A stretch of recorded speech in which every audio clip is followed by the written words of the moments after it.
સરકારી પ્લોટ વેચાવા નથી દીધો, એક પણ પ્લોટ નહીં. વેચી જોવે કોનામાં હિંમત છે. અને અમે જાહેર કર્યું હતું કે જેને પ્લોટ લેવો હોય પાણીના ભાવે સરકારી પ્લોટ પોતાના જોખમે લેજો, એક ઈંટે પડવા નહીં દઈએ સરકારી પ્લોટ ઉપર.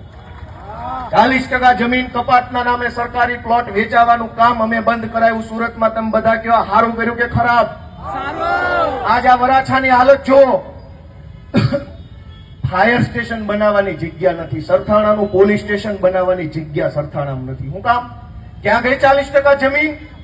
કપાત તો બધે કરી. લક્ષ્મણનગર, ઘનશ્યામનગર, નાના વરાછાની શું હાલત છે?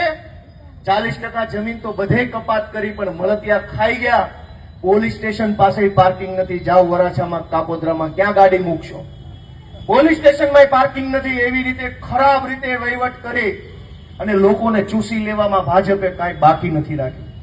દોસ્તો, અમે તમને હાથ જોડવા આવ્યા છે કે અમારી ચિંતા ન કરો તો કાંઈ નહીં, તમારી પોતાની અને તમારા બાળકોની ચિંતા કરતા હોય તો એકવાર હાવડો મારો ને ગંદકી ભાજપની સાફ કરો. દોસ્તો, અમે તો ટેવાઈ ગયા, અમે તો રીઢા થઈ ગયા, જેલમાં જઈને રીઢા થઈ ગયા, ભાજપની ગાળો ખાઈને રીઢા થઈ ગયા, કેટલાક લોકોના મેણા ખાઈને રીઢા થઈ ગયા.